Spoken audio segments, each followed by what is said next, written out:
Lesson we're going to talk about document libraries. Document libraries are basically folders that you can put documents such as Word, Excel, PowerPoint, or PDFs inside.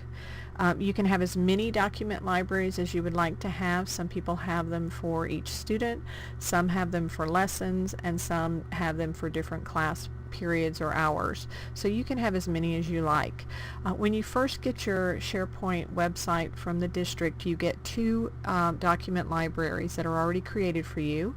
One is called Class Documents, and you can set permissions and change who has access to that document library. And then there is a Shared Documents library that everyone has access to. So those are some of the differences between those two. To find your document libraries that are already created, make sure you're logged in, and click on View All Site Content.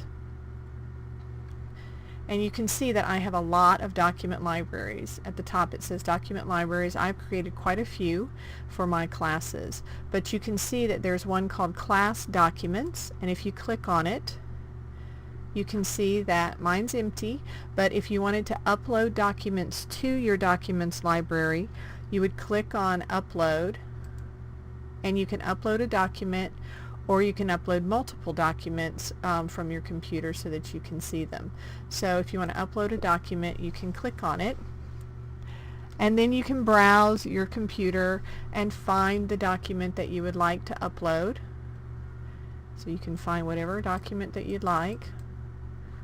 I'm going to go in here and just find a document, and I'm going to open it.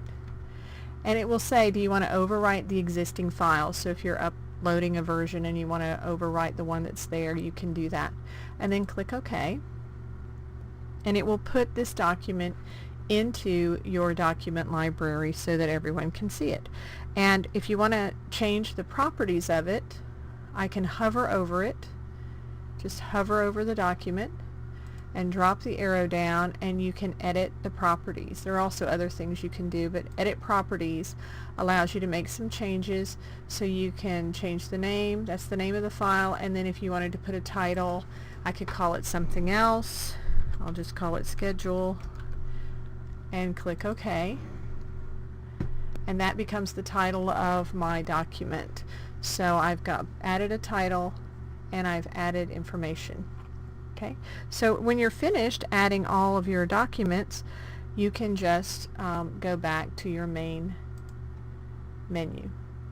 And so we're going back to View All Site Content, and then I'm going to scroll down, and you'll see that there is another one called Shared Documents, and this shares it with the public, and you can add things in here that you'd like to share with everyone.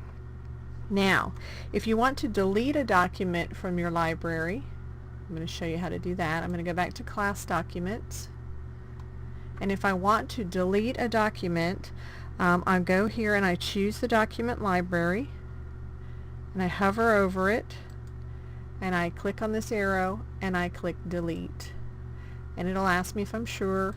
Click OK, and it will delete the document from your library. So if there's something in there that you want to change or take out, you can.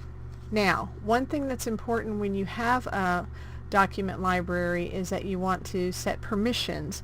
So if you want to set permissions for your document library, you can go to the Settings button right here and click on the arrow and go to Document Library Settings and click on it. And you'll see there's General Settings and there's Permissions and Management. So what you can do is you can click on Permissions for this document library, and then you can see who has permission, and you can click on a box, and if I want to change someone's permission, I can go to Actions, and I can edit their permissions, or I can remove them if I don't want them to have permission. So I can edit and change their permissions, or I can totally remove their permissions for this library. And once you're finished, then you can click OK and go out of your library, your document library. You can go back. So if I wanted to change my students, I can edit their permissions, and you'll see it'll open, and then I can change what their permissions are.